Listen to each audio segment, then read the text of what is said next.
all day, every day. We was on that block until we made a way, day to day. Man, that's the only way. They gon' know my name until it fade away, fade away, fade away, fade away, fade away. They gon' know my name until it fade away, fade away, fade away.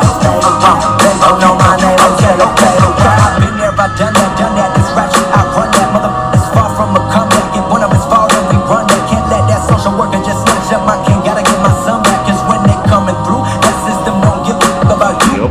Everybody gonna die, gonna go one day. Maybe it'll happen on a Monday. Dropping the work and get hit by your Hyundai. Fuck that it all go one day. I know, I'ma get it like this. Living a life where they all reminisce. Never regret it. The second I said it, I feel like I'm smarter. I read it on Reddit. You're pathetic, my etiquette, murder, your predicate. Come ahead of me, yeah. Yes, I'm a die, but I don't want to write that. Well, I'm a right in the dead of me, yeah. I know, no. Life on earth is so unpredictable. Okay, hold up, let me say. Yes, I'll fade away. Fade away, fade away, fade away, fade away, fade away. They gon' know my name until it fade away, fade away, fade away. They gon' know my name until it fade away. Tell me what I give for a life like this. I'm gonna let quite like this. Fuck around with a fight like this. Take a hike like this. I might just, I don't know. Reinvention, that's my intention. What's so much more than this third dimension? That's not to mention my true ascension is a bigger picture. No metaphor, I'm being real with you, but it will hit you like God did. Go ahead, full of all of you. I'm in a spaceship, I'm in another system, so futuristic on another mission. But back on earth, everybody bitching. I've been in the kitchen, living my life, no inhibition. Like the death with no intermission. Now the good book said we all the same, and we kill each other, but it's all in vain, and we all to blame. Can't see the picture when it's out the frame. Real talk, I wanna grip the frame and just ride with you. Build a film that then die richer. When you get to heaven, I'ma come and get you. Sit back and really get the picture. This life, yeah, down, ate away. Hard times never stayed away. But one thing I know day to day, I'ma do something before I fade away. Fade away, fade away, fade away, fade away. They gon' know my name until it fade away, fade away, fade away. They gon' know my name until it fade away, fade away, fade away, fade away. They gon' know my name until it fade away, fade away, fade away. They gon' know my name until it fade away.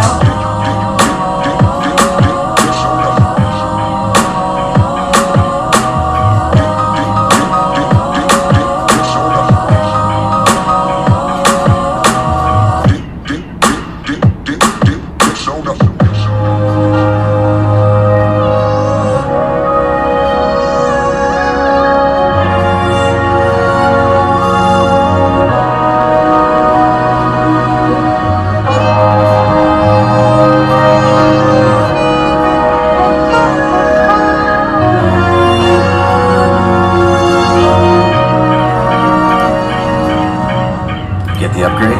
Nah, man, it's the same shit with a different title. That's not true, Kai. What the Yeah, man. You didn't just upgrade features, they enhanced her AI. So she can actually hold a conversation? Yeah, ask her yourself.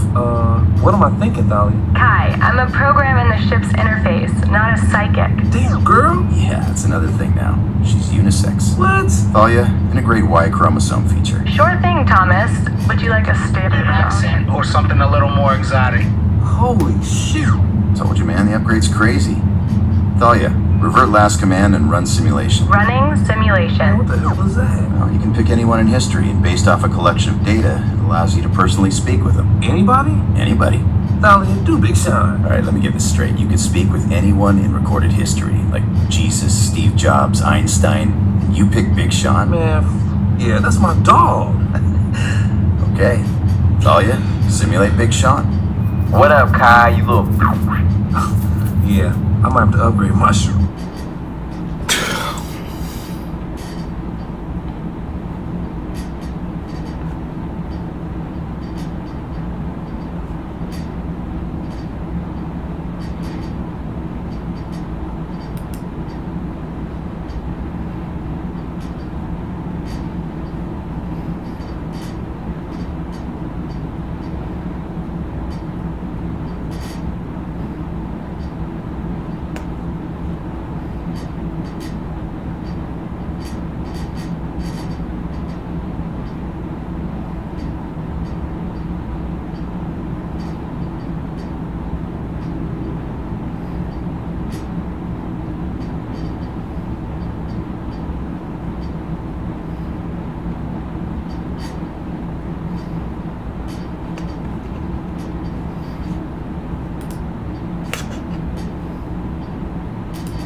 7 years ago, what an incredible story blew up the internet.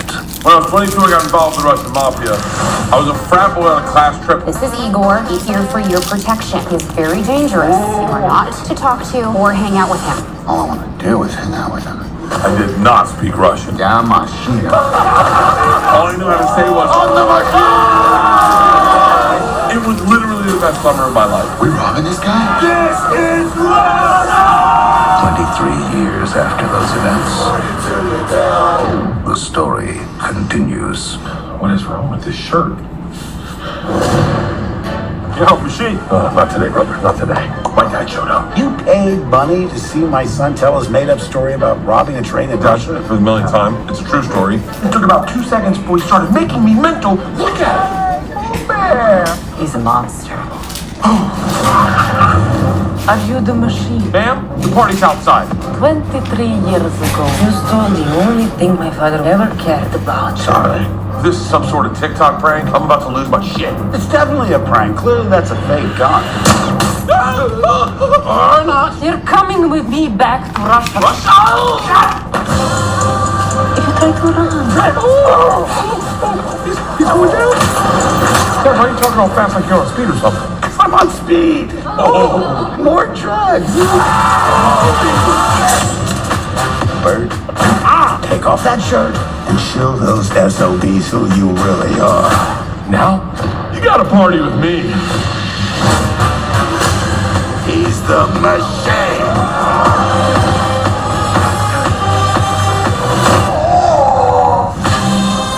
Fine, I'm just gonna shoot him in the leg.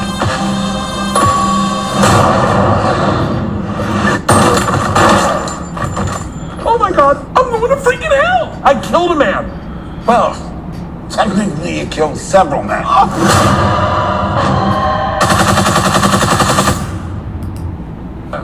Yeah, it's so easy to, and Make that's a one big thing deal when about people, that. they think they're eating clean and they don't realize these little things that you do throughout the day, they stack up. If you just put them all in a bowl and then you measure the calories in that bowl, you're like, oh, that's 1,500 calories. Yeah, what was wild is there was this university in Canada that removed all of the nutritional information apparently from the foods and that the students are getting on their meal plans because it was like too triggering to show the calories. And then it presents this fucked up scenario where you like can't even self-regulate, like even the individuals who want to stay at a healthy weight, you can't even figure out what the fuck you're eating. And I don't know, like just this, I'm on board with intuitive eating if you've gotten to the point where you've educated yourself enough about what your body actually needs, like when to stop eating, and you've like established healthy practices that have become like cemented as your foundational infrastructure. But to then like have a guy who doesn't even know how to diet and be like, oh, don't worry about it, just eat until you're satisfied. Like that's how you get fat. Yeah. Like if I ate until I felt good, I would be a fat fuck. There was a viral video that went around that was a woman who was, God, I don't think she was a professor somewhere, who was talking about avoiding certain foods is just Stupid. Okay, honey, we really gotta go. Daddy printed out my permission slip, right? Steven?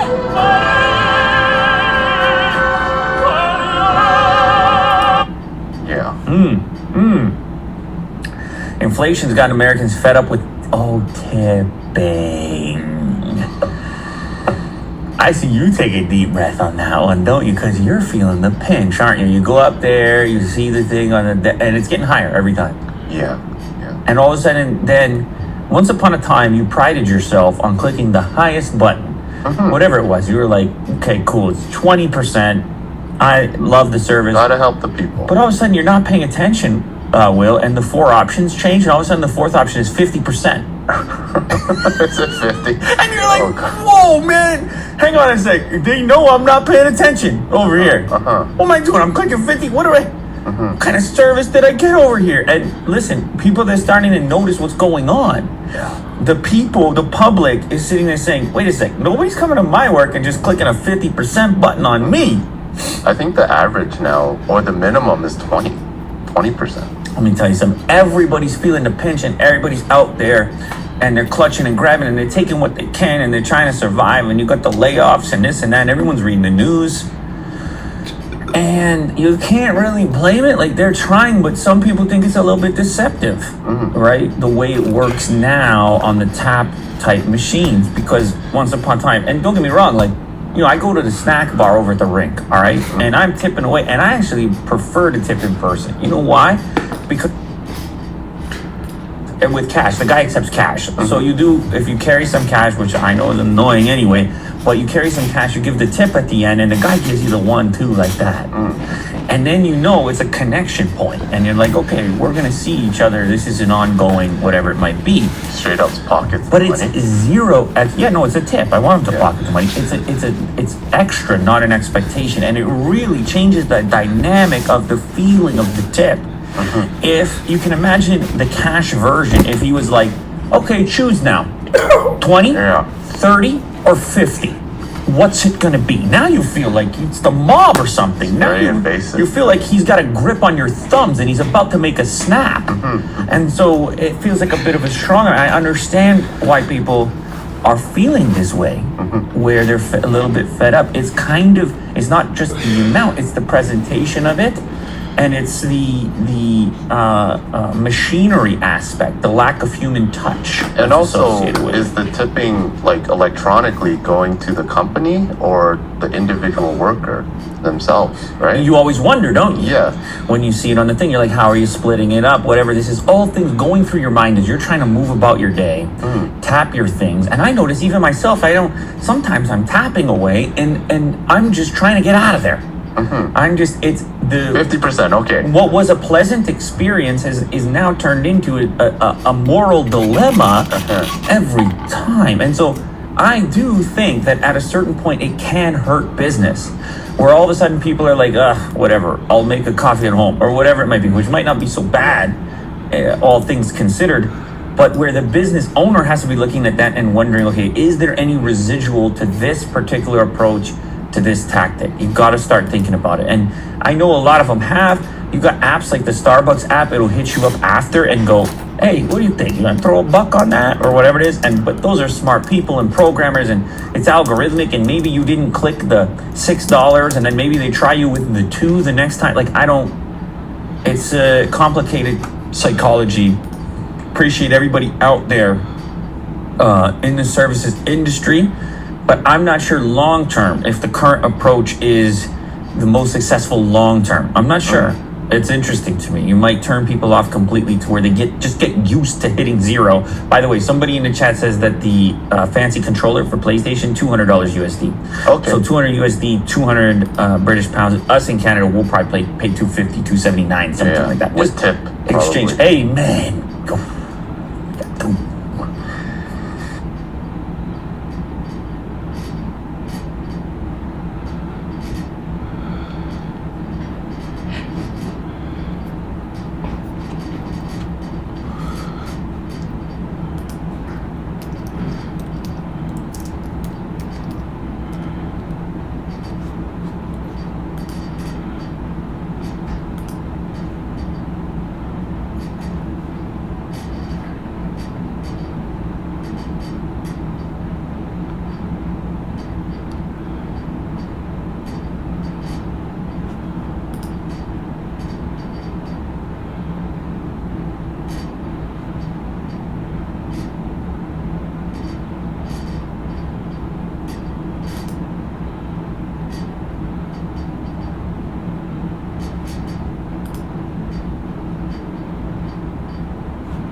Building your online business? Go to Wix.com and set up your store on a single... Parents who have disowned or genuinely stopped loving your child. What happened? Story 1. My parents disowned my older sister. She always struggled growing up more than us. She became a teen mom with a bad older dude, partied a lot, etc. But my parents also helped her a lot. They do okay for themselves, but had a no co-signing rule for all 6 of my siblings and me. Still, they co-signed for her house so she could get a head start. She didn't pay the mortgage for almost 3 years before my mom got served in front of all the other nurses at her work. My parents worked tirelessly to work out deals where my sister and her family kept the house and got some leniency, but to no avail because my sister never showed up for court dates. During this time, she paid $12,000 for IVF and got pregnant with her 5th kid. When my mom demanded some of the money back, she accused my dad and my brother of beating her sons when my parents took them to Disney World. He didn't, and said she'd file a police report if he asked for money again. They kept asking because it wasn't true. She once awkwardly joined us for Christmas and punched my brother in the face during the meal for quote-unquote humiliating her oldest son by asking him if he wanted to work at my brother's company for good pay. Her oldest son is in and out of jail, and my brother was trying to help him after his release, but her son said he didn't want a job and got mad. She then called the cops and told them the same brother had illegal guns in his truck, and they came on Christmas night and searched his truck. No guns found. Needless to say, she's not welcome anywhere near any of us, and my mom still cries about it but refuses to talk to her again. Story 2. My ex-wife disowned my son. We both married young when I was in the military, high school sweethearts. She became pregnant 6 months into our marriage. I don't think she connected with him at all after he was born. The most she did with him was Instagram photo shoots where she painted herself as the #1 mommy. When he turned 3, I left the military. A year after that, she ran for the hills. I remember it like it was yesterday. I sat down with her at a local restaurant to talk about divorce plans. We split all of our financials and material items down the middle. We finally got to the custody of my kiddo, something I dreaded to discuss because fathers never gain custody in my area. And she tells me, I want absolutely no responsibility. I was taken aback and I asked if she was sure. She was. That one sentence hurt me more than anything else that happened during that time. My biological father wanted nothing to do with me, and now I was seeing it happen with my own child, but with his mother. I received full custody and she married within a year afterward. She had another child too.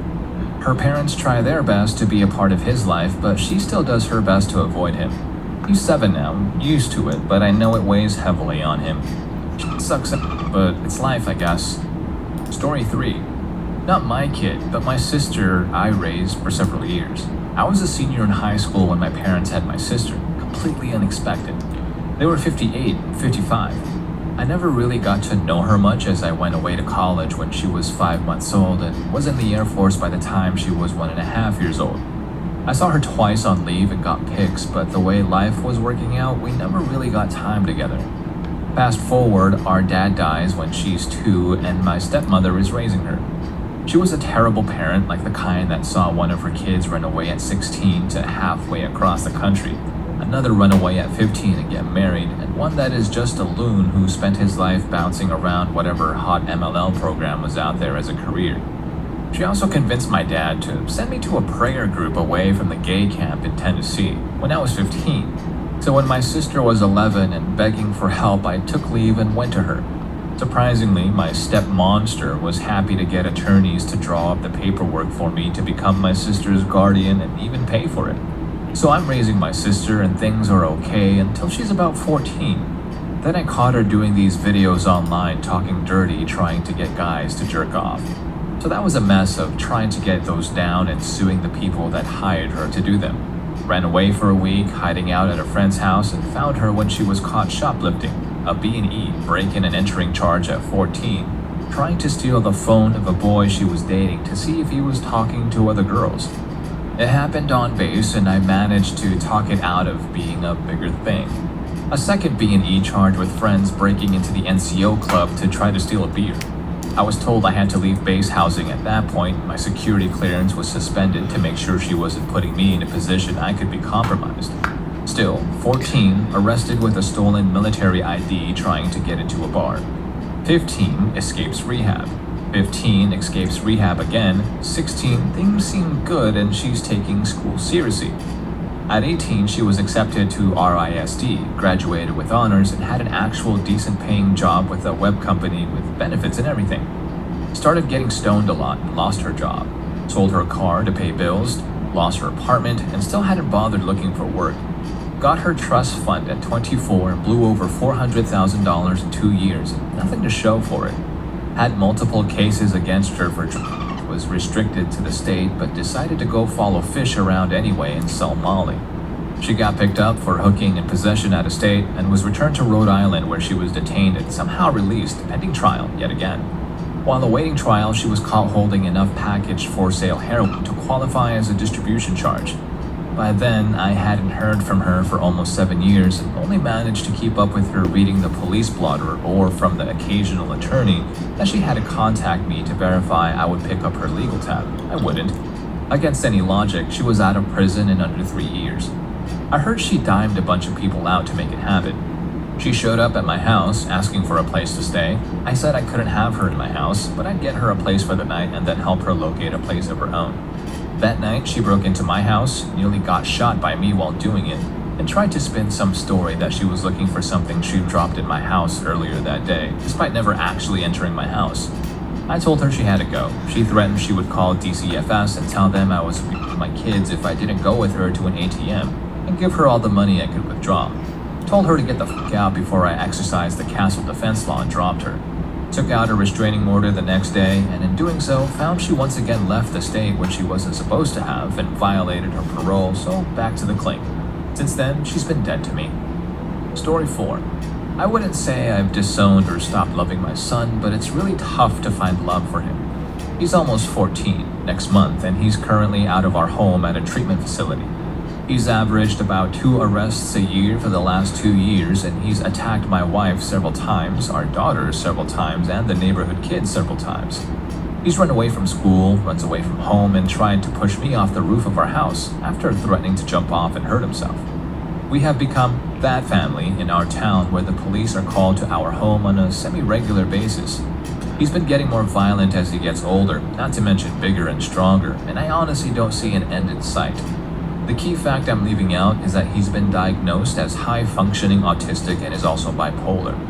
That's like putting walls around a tornado and expecting it to stay inside the walls. A lot of what has occurred he had little control of because of the way his mind is, where he's constantly at war with himself, structure versus chaos, and my wife and I have tried desperately to give him the best life we can while keeping ourselves and our daughter safe, but I'm tired. It's been 8.5 years since we've been going through this with him, and I've been ready to throw in the towel on him for a while. But my wife refuses to let him go, so we wake up every morning trying to give him the best life for him and our girls. Story 5. I'm not a parent and I've never disowned a child. My parents disowned my oldest sister. I'm the youngest of 3 girls. My older sister had a horrible relationship with my father and blames me for getting in the way of their relationship. She had her first baby to spite him when she was 16 years old. My father refused to give her money because she met a deadbeat child predator and got pregnant again, then again, and again. She constantly put herself and deadbeat before kids. Dad would send money to girls for Christmas and birthdays and never heard a thing, so he finally gave up. She's 30, has 6 daughters, and lives in a mobile home in North Carolina. We hadn't seen or heard from my sister until January of this year.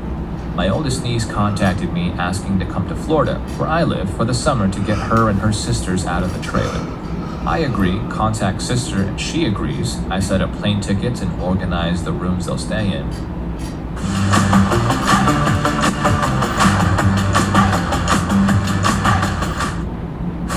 Orson Fortune.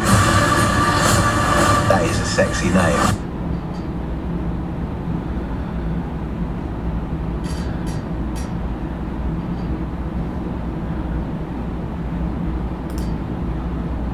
Months completely alone at sea.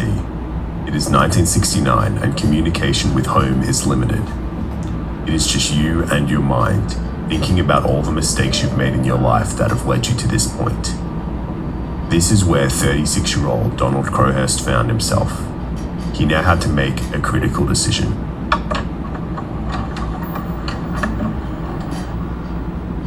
In May 1967, Francis Chichester became the first person to sail around the world solo.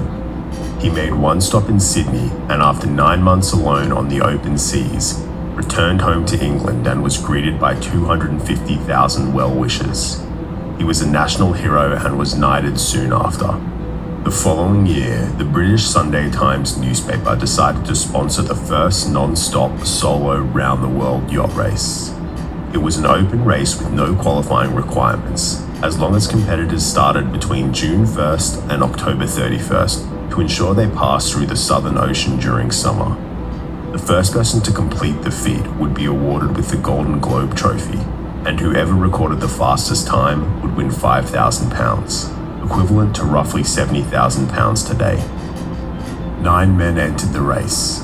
All were highly experienced and esteemed yachtsmen and sailors, except for one man, Donald Crowhurst.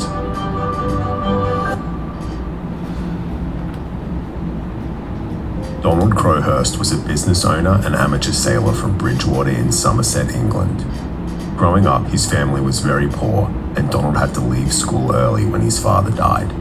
Donald worked in the Air Force in the 1950s as a pilot and as an engineer. He married his wife Claire in 1957, and together they had 4 children. In Bridgewater, Donald started his own electronics company, Electron Utilization, and manufactured navigational equipment. Business was slow. Donald made just enough money to feed his family and keep a roof over their heads. He always had a yearning for adventure, and begun to feel like he hadn't used his skills and abilities to achieve his full potential. When Donald heard about the Golden Globe race around the world, he felt compelled to enter. If he could build a boat using his own electronics and inventions, then complete the race or even win, it would generate a huge amount of publicity. He would become a national hero like Francis Chichester. He believed this was his chance to completely turn his life around. While other competitors already had boats that just needed some modifications, Donald needed to build one from scratch. He came up with a modified trimaran design that would be equipped with advanced electronics that would make it faster and safer. The only thing missing was money. Donald mortgaged his house and secured 2 sponsors, the town of Tidmouth in Devon and local businessman Stanley Best, an investor of Donald's company, Electron Utilization. The vessel was named Tidmouth Electron after its 2 sponsors. Donald could finally get to work on his boat and was optimistic about his adventure. However, his money issues were just the first of many, many problems that would arise. Donald was convinced that the trimaran model with the hulls on either side of the main hull would be ideal for speed as well as safety. He believed it was the best option to get him across the choppy waters of the Southern Ocean. He planned to install additional safety measures he designed himself, as well as a revolutionary computer that would sense when the boat was tipping and trigger a flotation device. The Tidmouth Electron was designed with very few non-essentials, so it would be lightweight and therefore travel faster. The living quarters were considerably smaller than those of Donald's fellow competitors. He also only brought 5 books for what could be up to 8 or 9 months at sea. With the October 31st deadline looming closer and budget running out, Donald had to rush to complete the boat. He was forced to cut corners. He had to forego his computer and made some less than ideal substitutions on various parts of the boat. On top of everything, Stanley Best, one of the sponsors, made Donald sign an agreement. If Donald dropped out of the race before it began, or if he dropped out early on, he would have to pay back the cost of the Tidmouth Electron, which would completely bankrupt him. Everything was on the line. He had no choice but to successfully complete the round-the-world race. On September 23rd, Donald sailed the Tidmouth Electron on its maiden voyage to its namesake and sponsor town.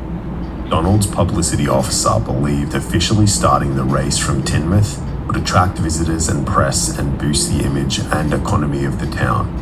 The voyage to Tidmouth was supposed to take 3 days, but ended up taking 2 weeks. Donald's wife Claire was tasked with christening the boat by releasing a champagne bottle tied to a ribbon, but the bottle didn't smash and instead bounced off the hull, which is considered bad luck. One of the boat's builders quickly grabbed the bottle and smashed it by hand. The boat was damaged on its maiden voyage, and it was also discovered that it could not perform windward. In other words, it could not travel against the wind, but there was no time for repairs. The other competitors had already begun their journeys. In fact, 2 men had already dropped out of the race when they reached the Southern Ocean.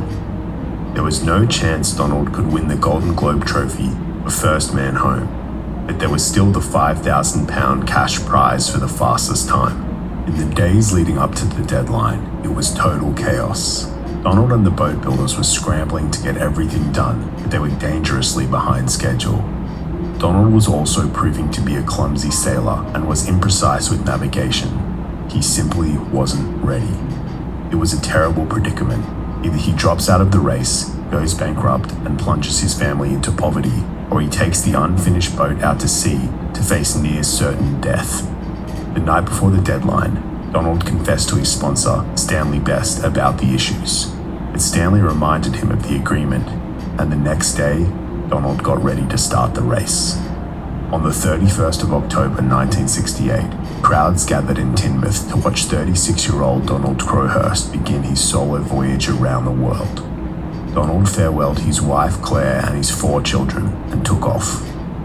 However, immediately there was an issue with the sails and the boat had to be towed back for repairs.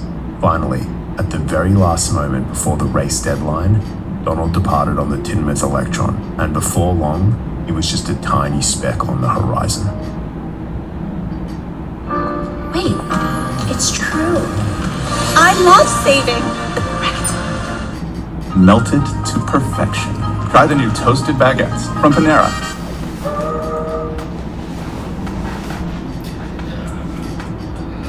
Modern sea vessels have GPS and internet access and are able to maintain communication lines at all times.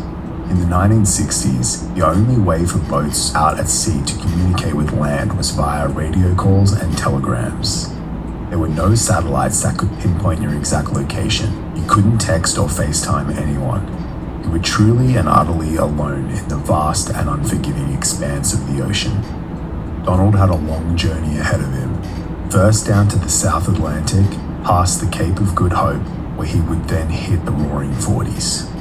The lack of large land masses in the Southern Ocean causes extremely strong westerly winds, creating endless storms that circle the planet, producing waves of up to 10 meters or 33 feet high. Thousands and thousands of miles later, he would pass the south of Australia and New Zealand, and sail across the Pacific to Cape Horn, where the seas are very violent. Finally, he would sail north past the equator, back into the Atlantic, and home to Britain. That was the plan, anyway. Donald struggled with his boat for the first few weeks of his voyage. It was unfinished, damaged, and leaking, and any fixes he could make would certainly not survive the turbulent southern seas.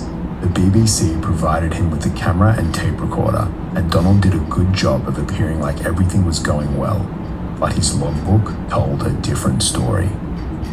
He wrote about how he believed his chances of survival were, quote, 50-50, and that soon he would have to make, quote, a bloody awful decision. Meanwhile, 3 more men had dropped out of the race due to illness and dangerous conditions. Robin Knox Johnston was in the lead. For over a month, Donald made slow progress in the race while he agonized over what to do. Continue the race in a boat that was falling apart and drown? Give up, drop out of the race and face financial ruin? Or he could lie about his positions, hang tight in the South Atlantic for a few months, and then sail home to Britain. The competitors were required to report their positions regularly via radio or telegram. From December 6th, Donald began reporting vague and sometimes cryptic, false positions and never specified coordinates. He claimed to be much further ahead than where he actually was. Those back home were now getting excited that Donald was making record time and catching up with the other competitors. Newspapers were comparing Donald to Francis Chichester. In mid-December, Donald reported he was advancing rapidly towards the Southern Ocean. He logged his false positions and planned to come in 3rd or 4th in the race to avoid close scrutiny of his logbooks. He planned out all his fake positions, then started a secret logbook with his real positions. At the time, he filmed and recorded himself playing the part of the positive, competent sailor. On Christmas Eve, 1968, Donald made a radio call to his wife, Claire. He couldn't tell her about his plan, and Claire couldn't tell him about how she was worried sick. Both of them put on a happy, confident front for the press. He was asked to give a precise position, but refused, and stated that he was, quote, off Cape Town, which was much further than the fake position he had planned out earlier. In mid-January, Donald lied and reported he was having issues with his radio and had to shut it off. Due to the radio silence, newspapers began to exaggerate Donald's estimated position to create excitement. The man coming in second place, Nigel Tetley, began to feel the pressure, believing that Donald was closing in on him. In reality, Donald was sailing aimlessly along the east coast of Brazil, waiting for others to pass him as they headed north back to Britain. On March 8, 1969, Donald desperately needed to make repairs on his boat and stopped at the tiny settlement of Rio Salado in Argentina, breaking the rules of the race. His arrival was logged by the Coast Guard, but he managed to get away without anyone realizing who he was. Donald then decided to head south to film and experience the Southern Ocean conditions to make his logs seem more legitimate. The more Donald fabricated his logs, the harder it became for him to officially drop out of the race, as he was nowhere near his reported positions.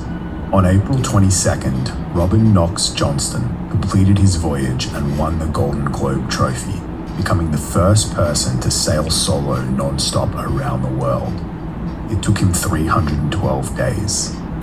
By now, Donald Crowhurst and Nigel Tetley were the only two people left in the race, and it was a head-to-head battle for the £5,000 cash prize. Nigel Tetley's boat was in very bad shape at this point, but he decided to push harder in order to win the fastest time. On May 20th, Nigel Tetley ran into a storm which caused his boat to start breaking apart. He abandoned ship and dropped out of the race. Suddenly, Donald found himself exactly where he didn't want to be. He was the last man standing, and his falsely reported high speeds guaranteed him the £5,000 prize. He wanted to avoid close examination of his logbooks, but now it was inevitable. He had calculated fake positions to write down in his logbook, but some of his speeds were unrealistic. Plus, he never actually experienced the roaring 40s and had no idea how accurately he could describe the conditions. In mid-June, Donald and his publicity agent exchanged telegrams about television appearances, interviews, and how a fleet of boats and helicopters were waiting to welcome Donald home. Over the next several days, the Teignmouth Electron drifted in the mid-Atlantic untended, as its captain descended into a deeply disturbed state. It's hard to imagine how Donald must have been feeling at this stage. He had already endured 8 months of total solitude while also battling the harsh conditions of the open seas. He couldn't drop out of the race as he was far behind his reported positions and he would be exposed as a fraud. He couldn't keep going as his boat likely wouldn't survive, and if it did, he risked being exposed through his fabricated logbook. His reputation as a businessman and engineer would be destroyed and he'd face financial ruin. Desperate, lonely, lost, unable to find a solution, Donald began writing about philosophy and metaphysics. Over the next 8 days, he wrote a 25,000-word manifesto that revealed how tortured and disconnected from reality he became. His manifesto was rambling and incoherent at times. It contained ruminations about mathematical and religious philosophy, as well as mental arguments with himself and with Einstein about the purpose of life. He seemed to have concluded that human beings were all part of a game controlled by some higher beings. His mental state had deteriorated so much that he didn't even mention his 4 children in his writings. Towards the end, the writings became more and more unclear, but alludes to a revelation. Now is revealed the true nature and purpose and power of the game offense. I am what I am, and I see the nature of my offense. It is finished. It is finished. It is the mercy. Donald's last log entry was dated July 1st, 1969. The Tinmouth Electron was found abandoned by a cargo ship in the mid-Atlantic. It is presumed that Donald had jumped overboard. Only 3 of the 4 logbooks he carried were found, including one with his real positions. The truth was reported in the newspapers. Robin Knox Johnston was the only man who finished the Golden Globe race around the world. He donated the £5,000 cash prize to the Crowhurst family. Today, the remnants of the Tinmouth Electron lay abandoned on the Caribbean island of Cayman Brac. Donald Crowhurst's body was never found. Hey, rewards members, now earn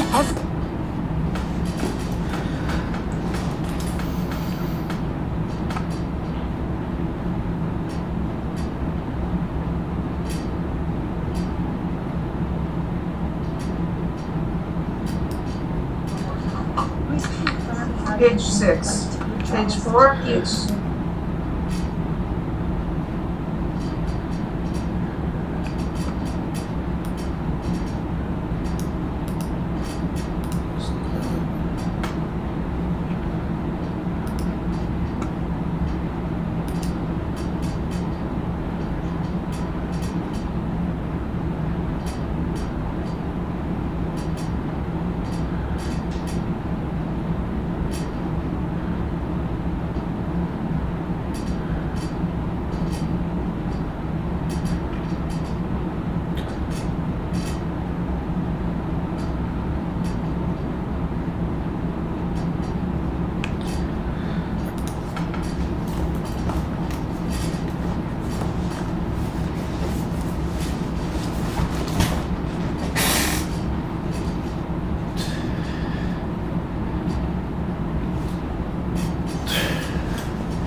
Wobblers.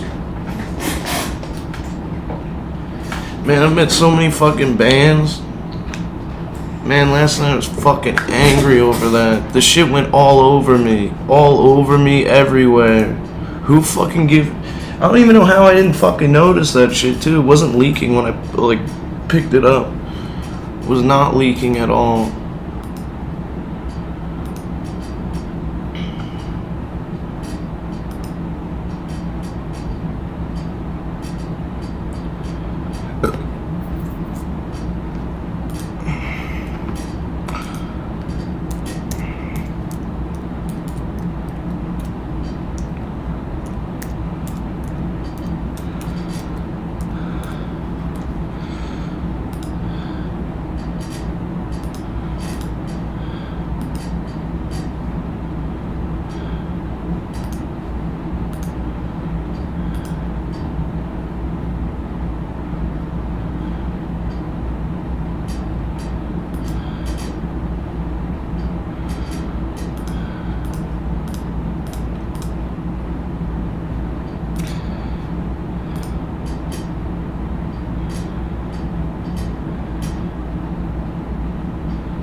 Nakita, please do not make any statements or comments while we're hearing. You want me to call you Miss? Your case, okay? Or what would you prefer me to address you as?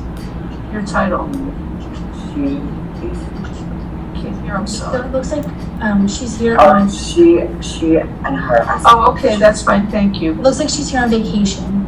Oh, from New York. Right, and there was an incident at the hotel. So let me read what happened. The Good Times Hotel. Okay. The battery is throwing water or spilling water at the officer and the security guard. No objection releasing Bob. And the defendant's not from here, so. Okay, I gotta set a bond. It's a $2,000 bond. If there's any reason you can't afford to pay a bond, use the free phone at the jail to call the public defender's office, and they can readdress this with your division judge. All right? And Your Honor, may I ask one question? Sure. Do I have to stay here in the men's unit still? Yeah, I don't make the rules up there, but this should be a proper accommodation for you. It's hard to believe that Mint Mobile can be good at just $15 a month. So, as Mint's new owner, I brought in one of our first and oldest customers, Wasim McNavy. Welcome to Mint, Ryan. So you've had Mint for years. Any issues?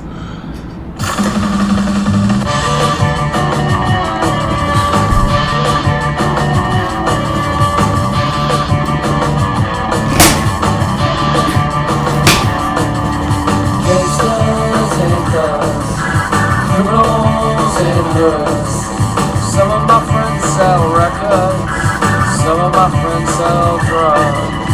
Gangsters and thugs, criminals and drugs.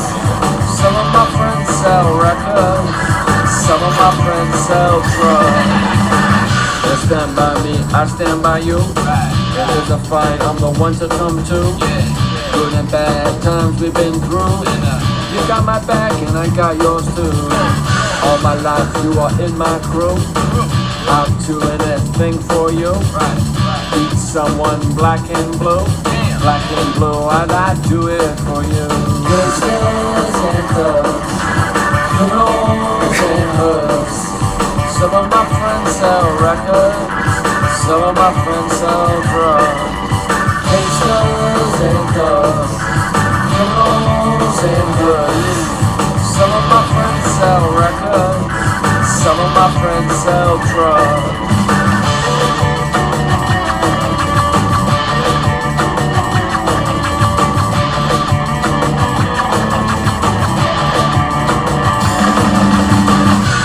Tell them, leave us alone. Still riding with the fellas down that unknown road. There ain't no telling, I told them before. Wouldn't listen, no bitch, and leave them all on the floor. I know, these niggas money, they take till it hurts. That's why I still got that Nina and I still got that work. Tomorrow ain't promised, I'll smoke it today. There's so no money vibing, I'ma be on my way. Gangsters and thugs, criminals and hoods. Some of my friends sell records, some of my friends sell drugs.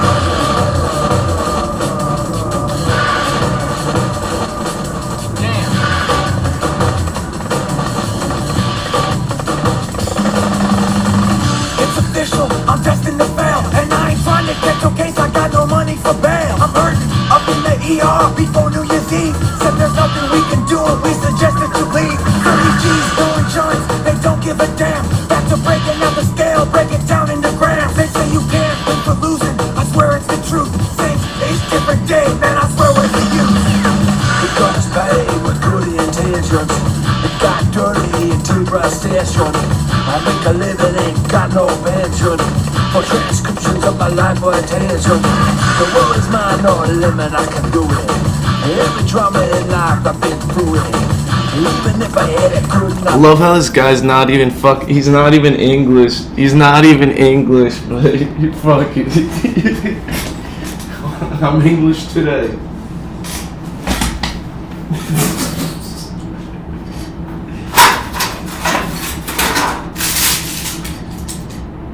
It's so cool.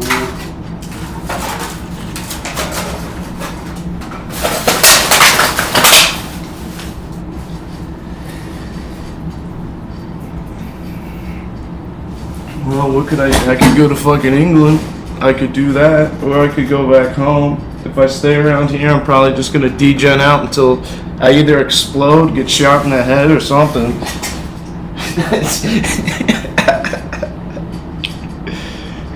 One of those is gonna happen. I know it. I'm not an idiot.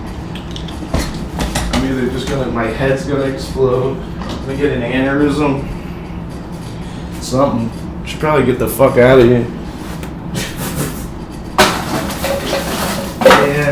Yeah.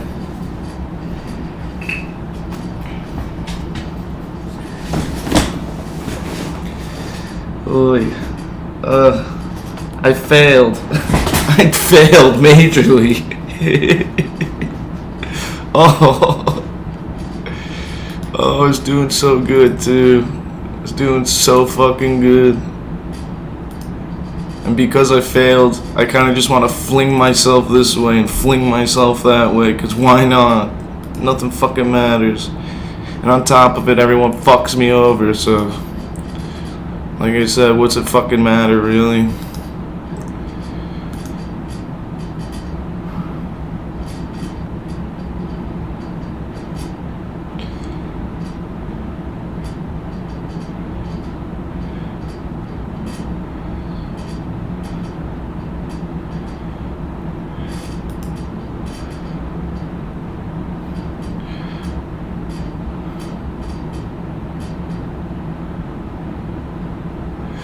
What about the Marchesini group? I could join them.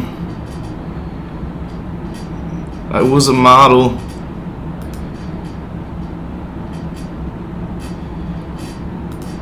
I could join these guys.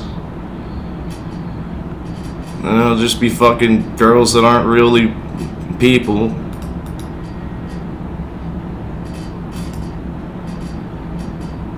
Selling cosmetics.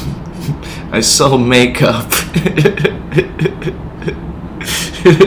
And then on the weekends I drink like fucking a gallon of whiskey. And I make up for all the makeup I sell.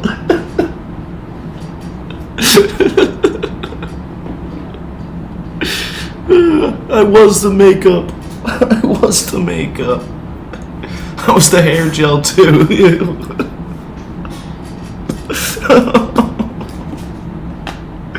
And that cup holder's probably so sticky by now. It's probably so sticky I don't even want to look at it, but I better.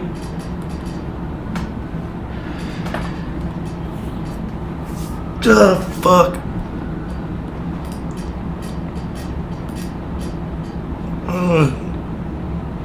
Yeah, I could just go back home and they'll be like, "Hey, what happened to you?"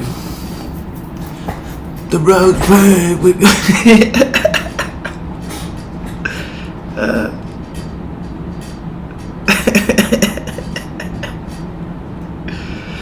Yeah, there's some boys that live on the beach. Be like, yeah, let's live on the beach together. I don't know, go fishing and stuff. Look after each other. If I catch some fish, I'll share with you. You catch some fish, you share with me. And we'll probably die out here, but whatever. We could surf and just, I don't know, do our thing.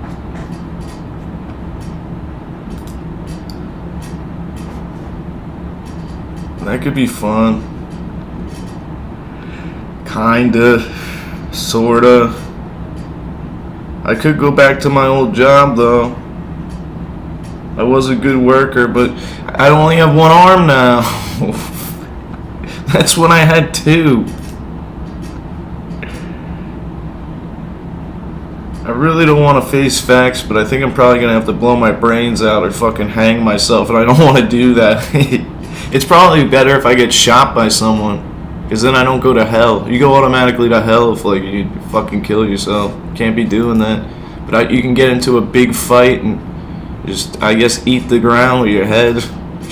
You could do that. That's a possibility. Or I could sell these makeup machines. Ugh.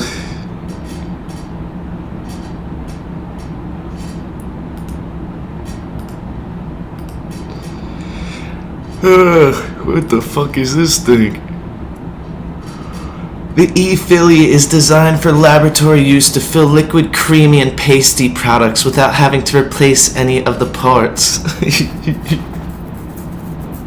I swear I'm gonna rip my fucking hair out. I'm gonna rip my hair out.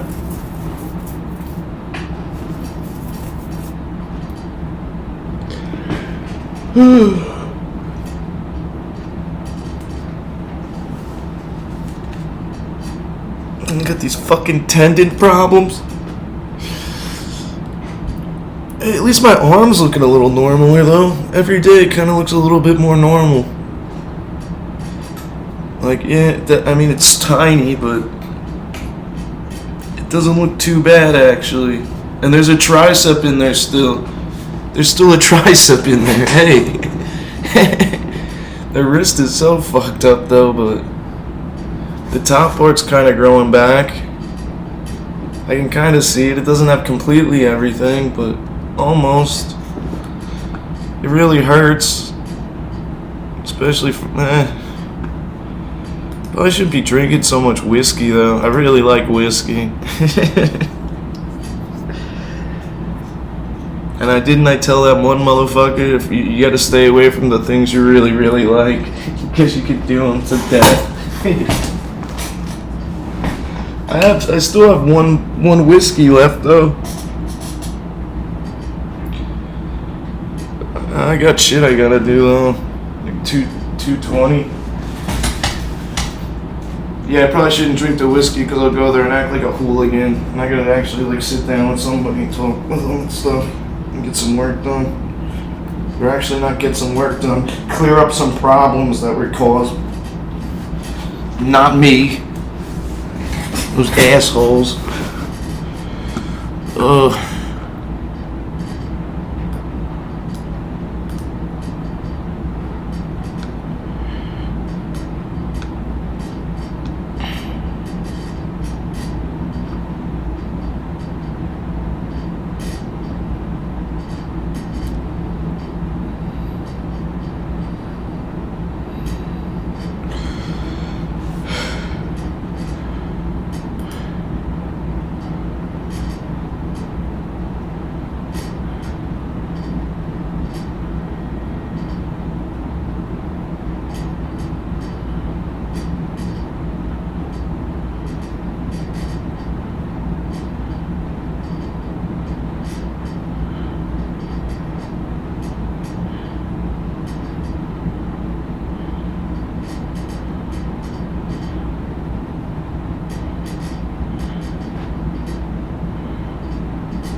You would think this was cheaper too, and it's not.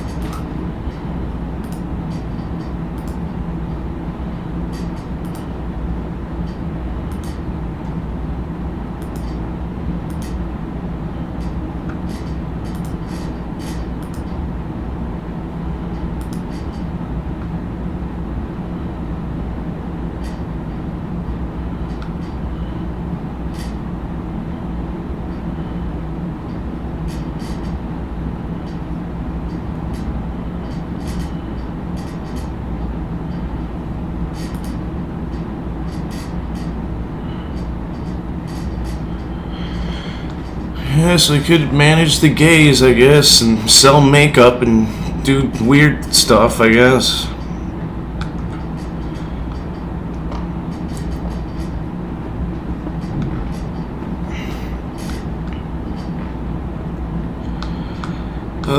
Why? I want to be a badass again. I want to be a fucking badass. I was a badass. This is kind of badass, sort of, but it's real risky.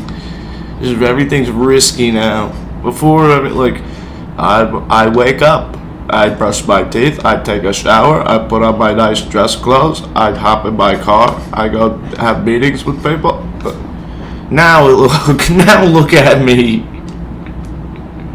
Now it's, well, I could cut my thumb off and get some money for that, and then I could use that money to fucking get this, and then I could sell this on my internet store. That, but now I'm one pinky. I have one pinky left. This is awful. This is so awful. Oh my god. What the fuck is wrong with this guy, too? What is wrong with you? Bro, there's something fucking wrong with you on here. Remove connection. Yeah, something's up with you, dude. You fucking added me, and your whole thing is beautiful baby videos. Watch babies. We post pictures and videos of babies every day. Like, what the fuck is wrong with you? I thought you were a media company. You're a fucking pedophile on LinkedIn. Ew. I guess I should fucking investigate these people. I thought it was like Twitter or something. That's gross. What the fuck? Ew. The fuck? I post cute baby videos. Are you a woman? No, I'm a grown ass man, and I'm from India. What the fuck? Someone needs to shoot this guy in his head. Someone needs to shoot this man. Just saying. I think there's something wrong with him. You weirdo. What the fuck? Hey, they still got Snapple facts on here. At birth, a Dalmatian is always pure white. Snapple fact, or they call them real fact now. Real fact number 112. Wow, that's gonna really save my life. Thanks. If I ever land a spot on Jeopardy or something. Oh wait, that's right. I already am. I already am in Jeopardy. That makes sense. Oh my gosh, I could fucking headbutt a brick wall. I could headbutt a brick wall. If I do it hard enough, I'll be brain damaged, and then I won't realize what the fuck is going on. I don't think the state takes care of those people like that. They throw them in like the sewers and shit. It's just and then you're just eating bones. You're eating fucking leftover chicken bones and stuff that the homeless people left. Like, wow, food. Maybe if it's real bad though, I could drool. I could just like be drooling and like there's no way. Like if you throw me out there, then I'm dead.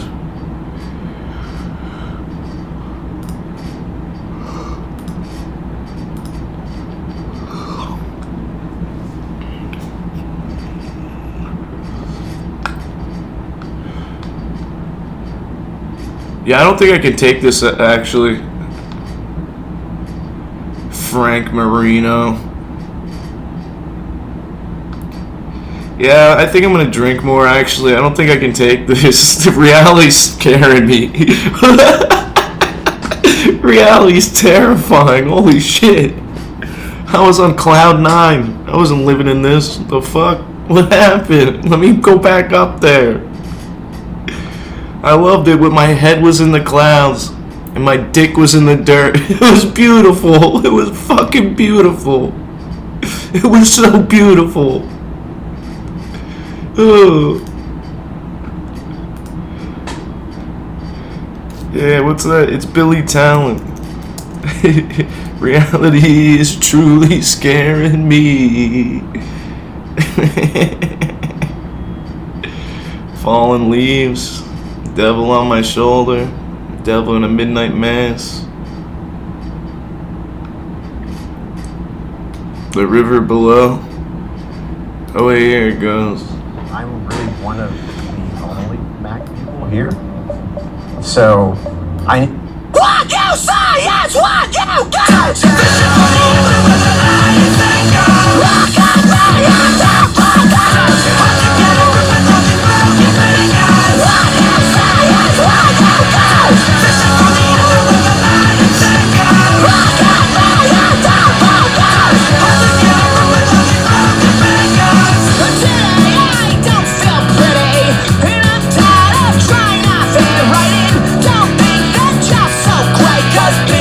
Great myself.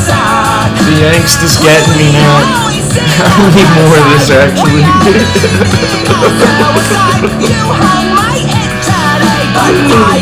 And don't fuck up my fucking tea! Don't fuck my tea up, please! I don't have that much to live for anymore. The tea was everything. That tea means so much to me now. That shit was not even a percentage of my life. Now it's like fucking at least 20. At least 20, maybe 25. Might even be a quarter.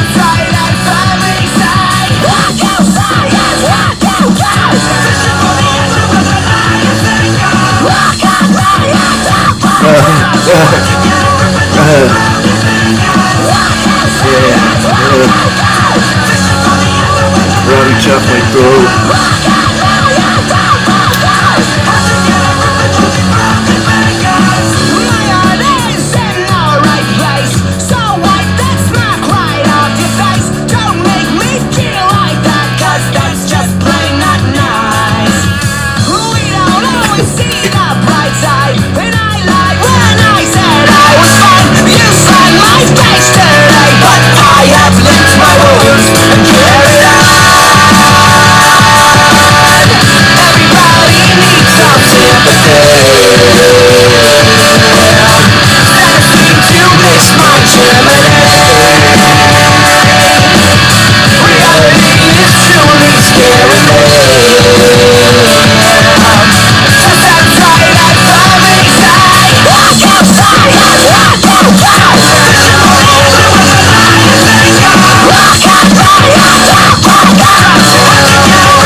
Don't say that.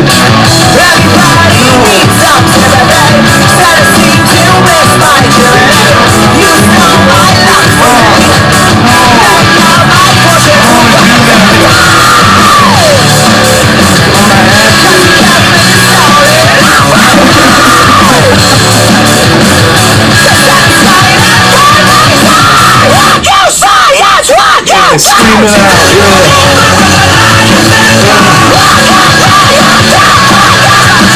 What's that guy at the end of that one song? The Buccaneers love song.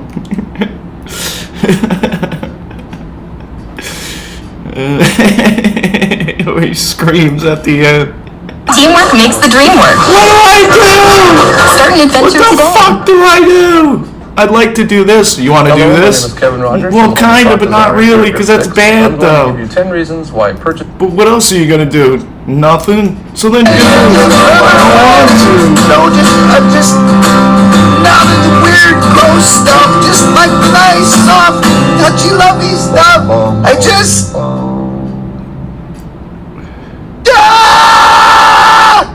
Let me give you a word of advice, all you people out there. Let me give you a word of fucking advice, okay?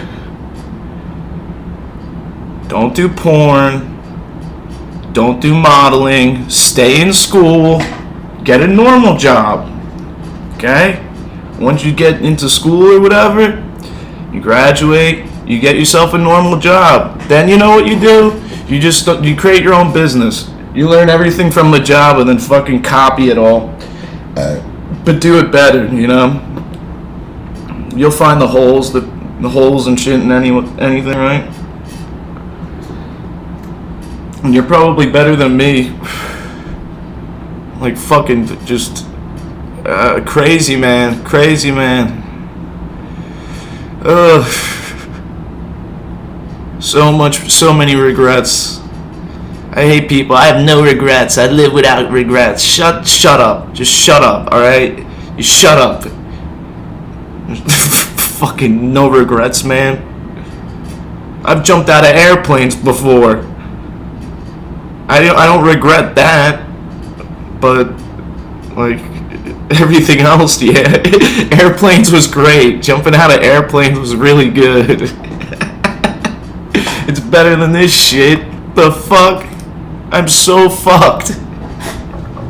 I am so fucked.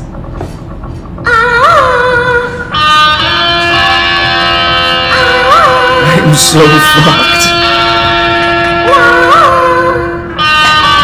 Yikes. And why did the fuck my wife? Why? Everything was just smooth sailing until Gone to be a cowboy. literally ruined my life. There, I'll admit it. It ruined my life, kind of. Fucking bitch. I want to be a cowboy.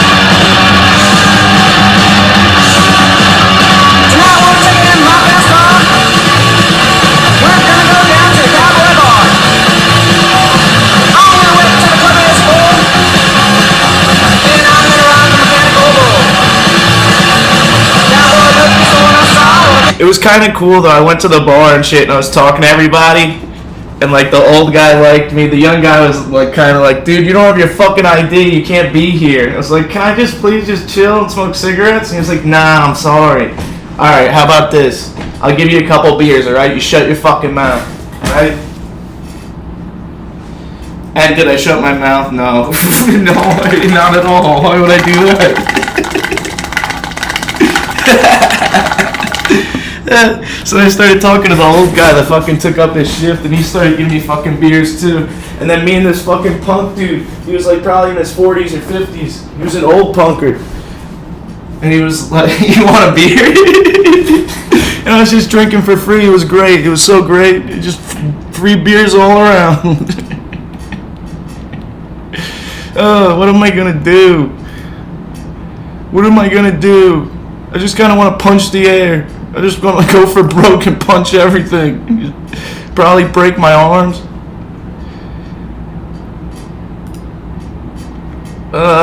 Capone too.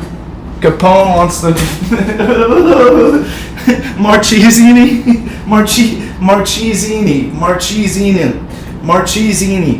It's too many E's in there. Marchesini and Capone. Yikes. What am I getting my fucking self into? I talked to that hot ass fucking Asian girl and she's like, what the fuck are you doing? What are you fucking doing? And it's just, I don't know, but it's fun. It makes the pain go away. There's so much pain in my heart.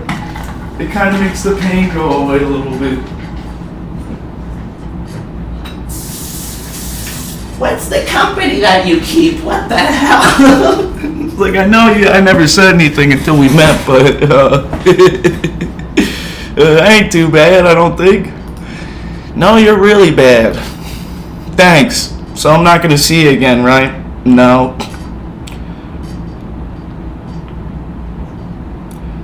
Can we at least talk? No. If something's wrong with you, I think. Nothing's wrong with me.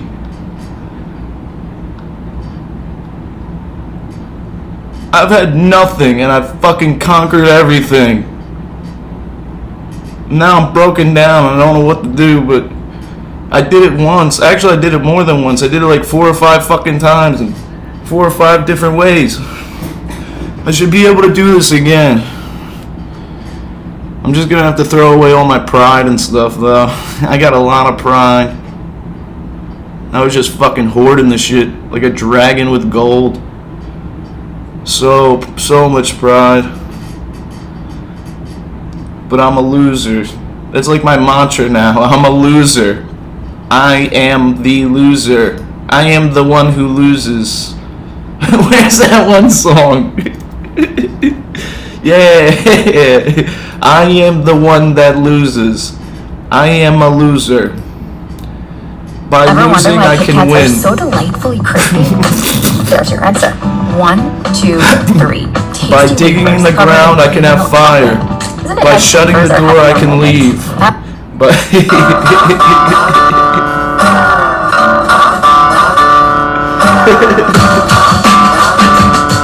by drowning myself, I can breathe clear.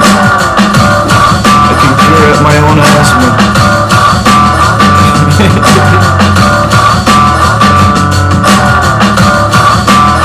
In the time of chimpanzees, I was a monkey.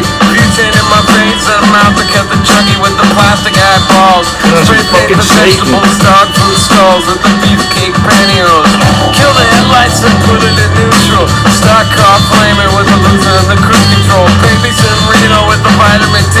Got a couple of couches, sleep on the love seat. Someone came seeing I'm a saint to complain about a shotgun wedding and a stain on my shirt. Don't believe everything that you breathe. You get a parking violation and a maggot on your sleeve. So shave your face with some mace in the dark. Saving all your food stamps and put it down the trailer. That's all my stage name will be like, really? We should talk. We should have a sitting. Oh gosh, you don't want to fuck I guess it could be worse. Oh gosh, yeah, just being shot at a nice gunfight right here. It's amazing. He's so great. Forces of evil and a bozo nightmare. Playing all the music with a phony gas chamber. Cause one's got a weasel and other's got a flag. One's on the pole, shove the other in the bag. With the rerun shows and the cocaine nose job. The daytime crap or the folk singer slop. He hung himself with a guitar string. A slab of turkey neck and it's hanging from a pigeon wing. I can't write if you can't relate. Trade the cash for the beef, for the body, for the hate. And my time is a piece of wax falling on a termite that's choking on the splinters.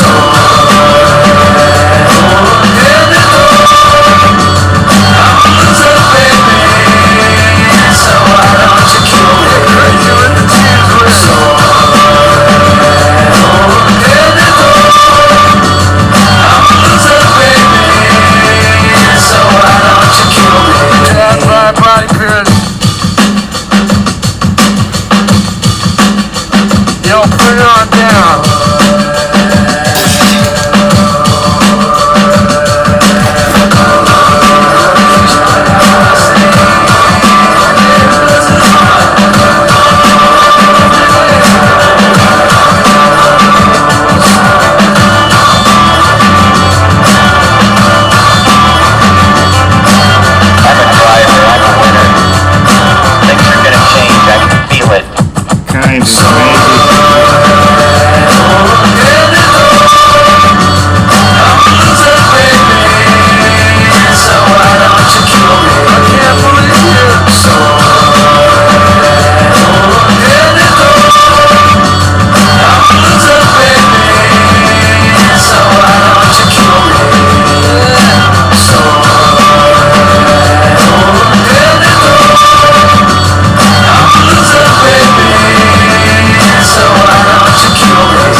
So I'll go back. I've been watching Kanji since. I'll just go back, even though I ran away from all that. We're like, you guys stink, and you don't know this, and and they were like, oh yeah, right, yeah, okay, fuck you. That's when people die, when you start talking like that. And then I came back and scared all of them. They were like, whoa, he was right. And now look, no, I was right for a little bit, and then I was wrong for the rest of it. And can I please come back? Can I please come back to the scallywags? Or else I'm joining these other scallywags.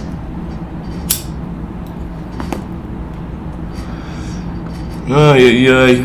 My life. My fucking life.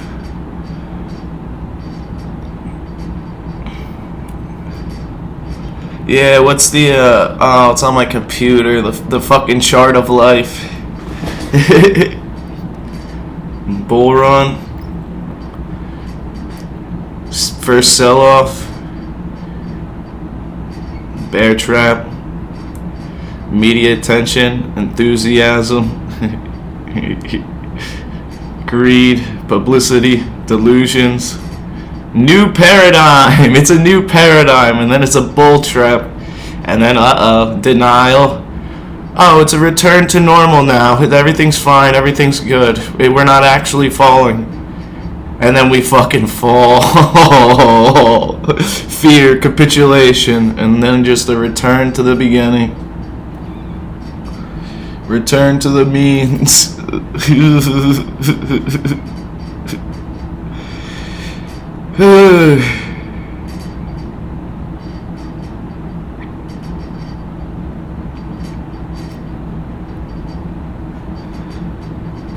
Ay. Sex addict interview. I have a sex addiction? Yeah, well, I need to have one. I need to have one so I can make money. I found myself not fucking all the girls and stuff, and now I shower like maybe every 3 days. It's fucking disgusting. And for some reason I like it, kinda. It's alright with me. Although it's gross, but I didn't get the one I wanted, so now I'm stinking.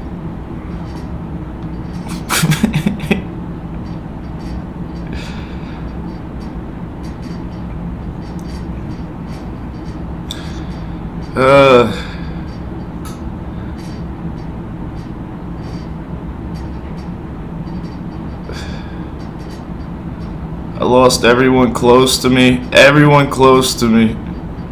And that was before the whiskey. That was fucking before the whiskey. People that fucking cut my fingers off for. I get stomped out, beat up, and fucking shot probably for them. Now, like, yeah, it didn't mean anything. Now when I need them, they fucking go and help out this one, help out that one, tell me to go fucking eat rocks. I swear if I fucking get out of this hole, I swear I'm gonna be the wisest man on earth, or I'm gonna be dead.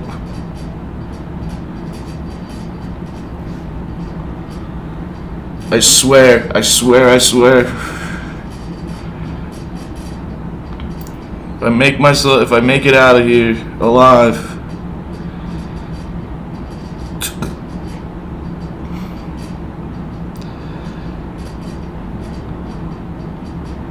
I've never been this terrified in my entire life. Never. It's never happened. Actually, no. I could say when I was like a young adult, but I was just drinking so much beer. Actually, there was a guy that was gonna shoot me in the head with a shotgun. Yeah, that was kind of scary. I was messing with his girlfriend. That was scary. This is worse though. It's like I'm my own worst enemy. Oh man, that was so sick. That girl was singing this song. Oh man, she was singing Lit, and it was lit. 21's MVP. I was just cheering for this real ugly fat girl, but she had some pipes. It didn't matter. Did not fucking matter. Whole bar was singing along with her too. Just yeah. Jeez, don't remind me.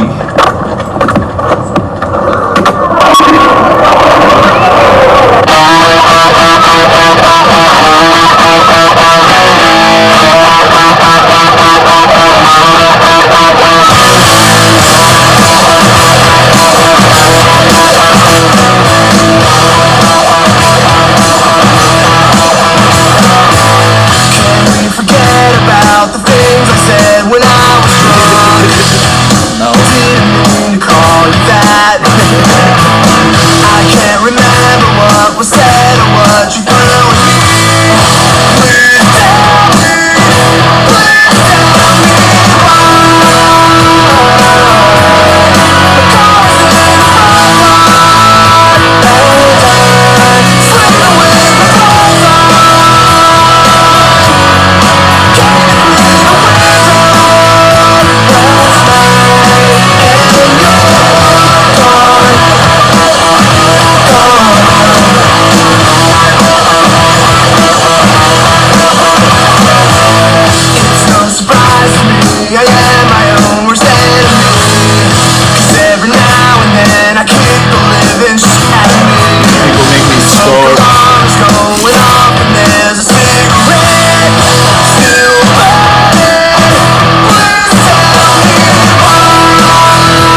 I was singing along. I did the ending part for her because she was nervous. I was like, I'll do it. Give me it. Fuck it.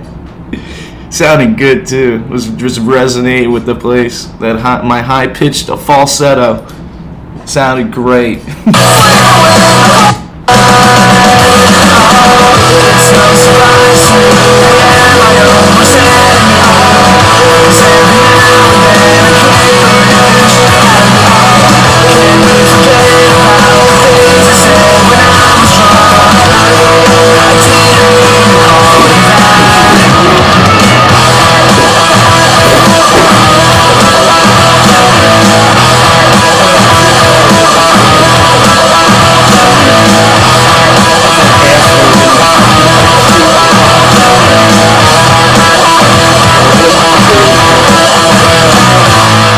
Faulty fucking cup, of course, right? My raps are great. That's wonderful.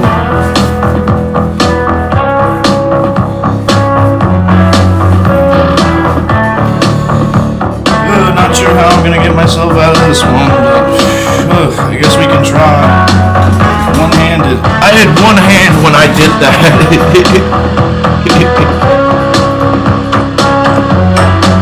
That's gonna be me. That's gonna be me as an old man. I had to walk uphill fucking both ways to school, and when I was 30 I only had one arm and I did all that stuff, and I had to fix so much shit. You little assholes. Yeah, that could be cool. That could be cool.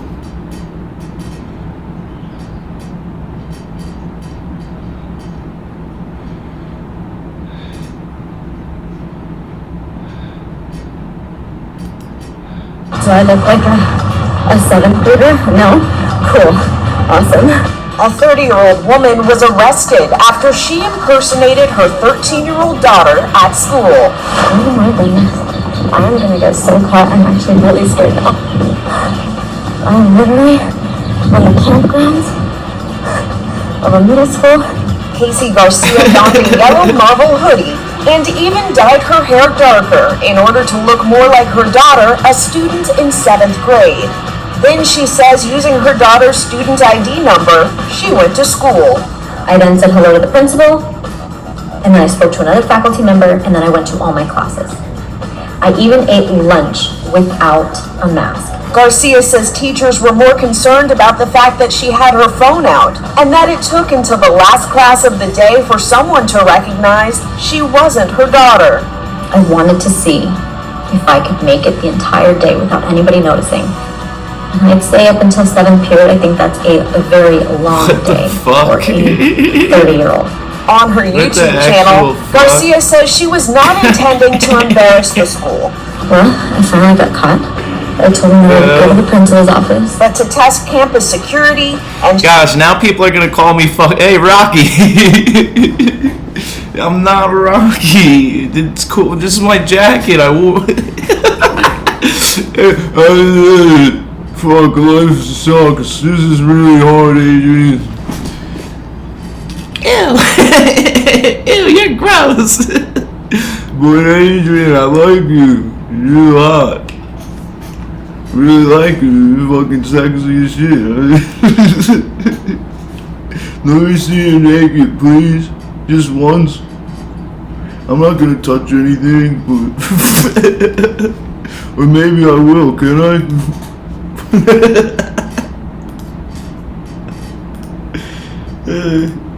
I'm gonna play the...